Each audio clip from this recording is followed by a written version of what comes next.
We are all emotional buyers. We make decisions emotionally and we justify it logically. We want to A, find what works, and then B, we want to validate a strategy. Cool, guys. So just to recap last week's, because it leads into what we're going to talk about this week, which is how to position your marketing assets for success. So last week we talked about how people rush too quickly into advertising, right? Like the 4 different advertising channels: ads, content marketing, direct sales, and referrals.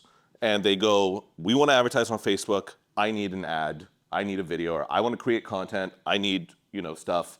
I want to launch a business. I need a website. Instead of starting at the top, which is business fundamentals and brand positioning. Who's your target demographic? How do you position the brand? What are your value propositions? What separates you from the market, the competition? How do you differentiate yourself in the marketplace? And ultimately, how does all of this work over here translate into messaging? So once you've worked on all of this stuff at the top, the business fundamentals and positioning, your marketing assets become the most important thing in a campaign. And the reason it's the most important thing is this is the point in which you interact with the audience that you're trying to reach, right?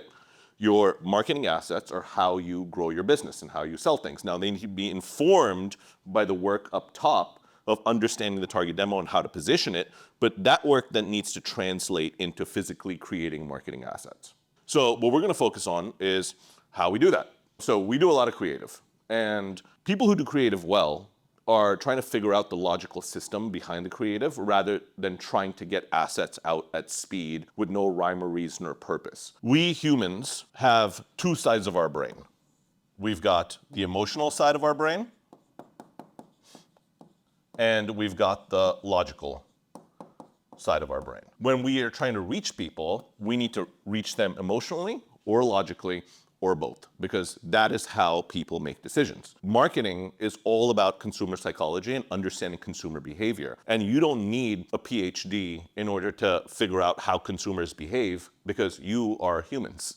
You understand how you behave. You understand how your friends behave and how your family behaves. And if you take the time to think about it, you will understand and you'll start to map how people make decisions. So for us to be very good at creative, we have to understand humans, because that's who we are selling to. That is who we are trying to reach. And we need to reach them in a place where the way we do it is going to naturally align with how they already behave and think. Make sense? So we've got an emotional side of our brain and we've got a logical side of our brain. And I want you guys to remember something. I don't care how A-type a person is. I don't care how analytical they are. We are all emotional buyers. We make decisions emotionally and we justify it logically. And that's true for everyone, right? Even if it's a place where data and analysis is huge, we are still emotional buyers. We get this sort of like gut feeling. And this is not, people think that's true in fashion and advertising and luxury goods and food and all the rest of it. It's true in wealth management, in finance. You look at 2 different companies. They all sort of do the same thing, but something in your gut says, I like company A over company B. Why is that? We work a lot in wealth management. How many of the clients who are handing over $1 million portfolio to a wealth management firm are sitting down there and making Excel sheets and pros and cons and checklists of company A versus company B? That's not how they do things. They just sort of get an emotional gut reaction as to why company A resonates with them, and then they logically find a way to justify it. So when we are brainstorming creative for a brand, we need to work our way back to the starting point, which is how do consumers behave and how do we map out creative from that. In a bad scenario, what it looks like is idea 1, idea 2, idea 3, idea 4, creative brainstorm session. We throw a bunch of stuff out there and we go, let's do this. Let's shoot these 4, 5, 6 concepts, right? But at the end of it, we haven't really figured out how that maps to this part up here, which is audience. So the way it should be done is you go, this is the brain, right? And what are the emotional angles that we have for this brand, and what are the logical angles for this brand, right? So you go, emotional angles, you've got angle 1, you've got angle 2, you've got angle 3. Logical angles, you've got 1, 2, 3. These are not concepts. These are not ad concepts. These are angles. These are different ways to position to reach different things based on what people may be considering, right? So now, under angle 1, we go ad concept 1, ad concept 2, ad concept 3, and so on and so forth across the deal. And why do we do that? I think it allows you to touch upon multiple pain points based on the angle, so it gives variation. So each ad set can be, or each ad underneath, for example, 1, 2, 3, can target a different maybe emotional component, maybe target logical component, maybe speak to different features or whatever it may be. So it gives you more granular control. It's ensuring that you're building creative with purpose. 100%. And you're not just, creating things to create things, like you said. 100%. Yeah.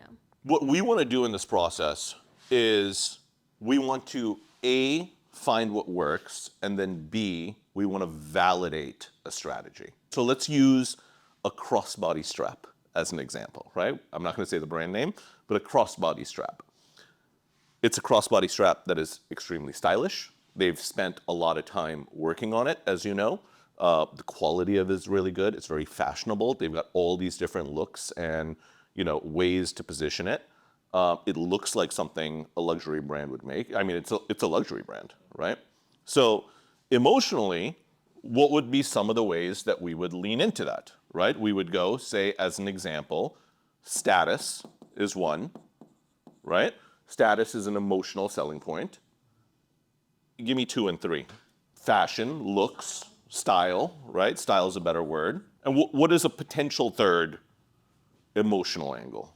Desire. Maybe I just want it. You see something pretty, you see something beautiful. I would tie that back to style, right? But I would say scarcity. They do drops, Now, we could probably come up with another 3 or 4. We probably could say only 2 make sense. We're not trying to fill a spreadsheet here. We're trying to say, what really is, reasonable and logical and, makes sense. Now, what are some logical positioning points to that audience? Utility. That seems like the main one to me. Price could be one, right? They've got certain products that are way cheaper than their largest competitor.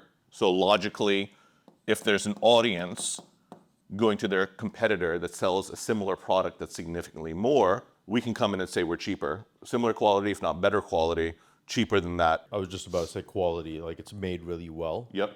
So it's it's not going to break, it's not going to, Okay. Yep.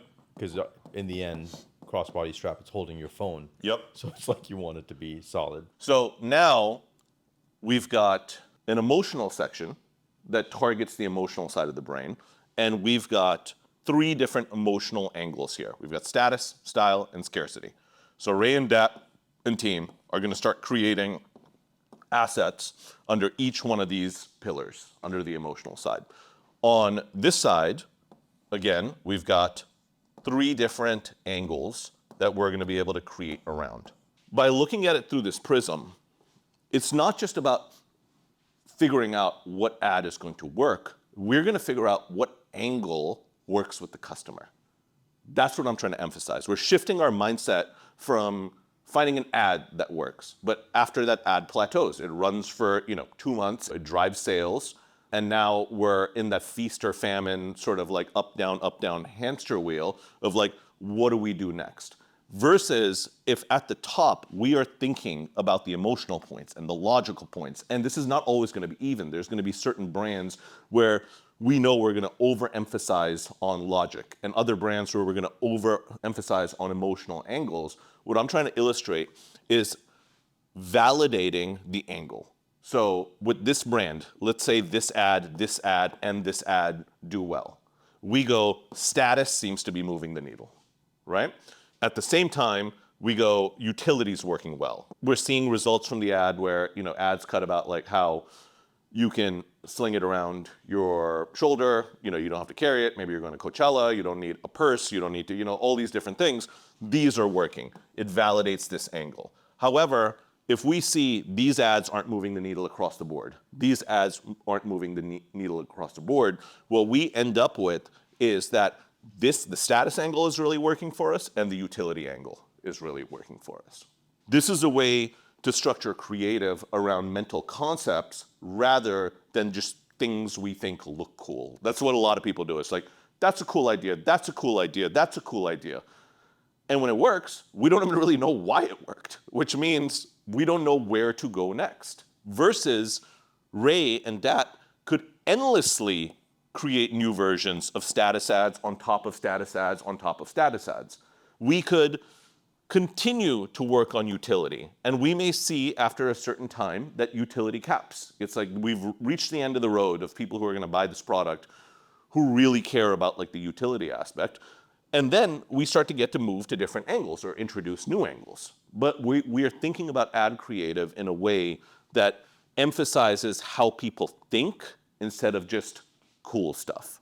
But you were talking about like the end result, you know, of like, oh, like this ad worked, you know, and like we've experienced that where brands come to us and like, hey, we were riding high for like 6 months, everything was going good, we were running these ads, and to your point, they don't really know why. This allows you to reproduce that success, you know, in a different way. Yeah. Instead of like looking at like the details of it, like, well, what was in that video? Was it this actor? Was it this scene? Was that the magic behind it that like made the ad go? When it could be based in the angle of it. Maybe that's what actually worked. It's angle and its concept and its execution. And those are two different things. Ultimately, when we look at creating assets, whether it's organic, social, whether it's advertising, we are trying to make a point.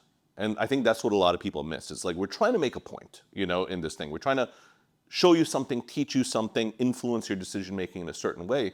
But the reality is there's a finite number of ways to make that point. So ultimately, what I'm trying to figure out is what's the point? What's the point we're trying to make? Like, how do we position this in a way that if we execute properly and we create the ads that adequately represent what we were trying to accomplish, we end up with information. And the information is this works or it doesn't work. And if it works, great, let's double down. If it doesn't work, let's move on to the next thing. How do you know when either, you know, the emotional or logical points are better, I guess, kind of represented on like a landing page or like a website, like a listing, versus creative or like ad?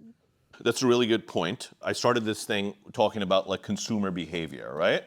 And we want to think about what is the natural way from our research experience or just logic and our best estimations of how people are going to operate and move through the process, right?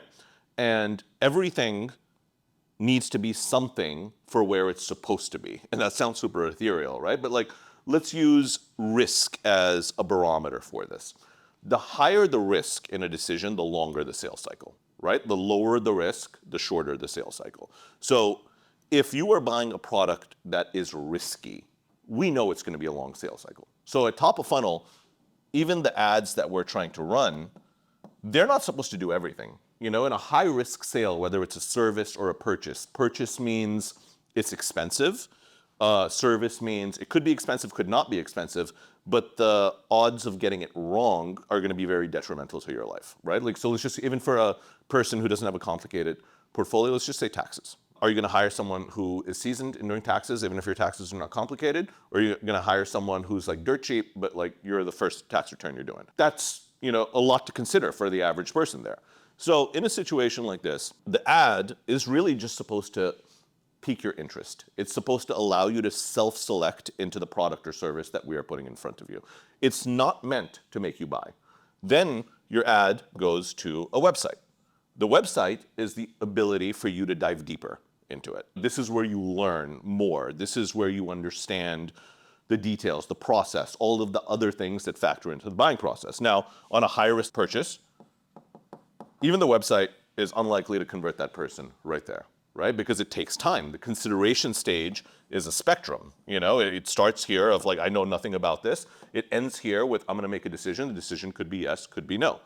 From the website, because we know that it's unlikely that they're going to convert and they're going to take time and we're going to show them more and more and more, and frequency builds trust, we are going to make sure, of course, that we are retargeting them. And the retargeting should not be the same repeat of what's top of funnel. They should be additional pieces that further educate the person, right? We know that we probably want to get them onto some sort of email list and SMS list. And from there, again, it's further education. Maybe it's a service and there's a sales team involved. That's further education. So it's a great question and point, Gwen, which is if we take the same message, the exact same thing, we shoot a 3-minute ad that essentially gives you the entire pitch, and that's up here, and the website repeats it, and then the retargeting repeats the same thing, and email repeats the same thing, it's not going to win. So over here, it's simple. We just want people to get the basic high-level points. If you're selling a $4,000 mattress that is cooling, it keeps you cool and has temperature control. It's just like at the top, we don't want to focus on price. We don't want to talk about, we want to be like, we have a mattress that will keep you cool at night. If you're hot, if you sleep hot, like this is going to help your life. And then they get to the website, and the website talks about how this will last for 10 years. And here are the dual zone things that you and your partner can, both control, temperature and all of the rest of it. And the person goes, love this, but they look at the price and they go $4,000. Like, I don't know, I'm gonna have to think about this. And they hit the back button. And then they get retargeting ads showing their favorite athletes who are like using this at night. And then they find out that they have a firm and you can finance this. And so you're slowly, piecing it together. You're not going for the entire win in one shot ad to website, because that's just not how people behave, right? You don't ask for marriage on the first date. You wait for the appropriate amount of time in order for that person to realize like this person is the one for me. It's the same thing with every high risk product. So now, to your point, Gwen, here's where we have to do the work to say like, what makes sense top of funnel for someone who's never heard about this? What is it we're trying to get them to understand at the ad level? When they get to the website, how do we get them deeper? How do we get them to learn more? How do we validate the claims that we're making? And retargeting, what are we going to show them there that will build on this? Maybe over here, it starts with logic. Here's the logical reason you need it. The website is practical. So again, it's logic. It does this, it does that, it does this.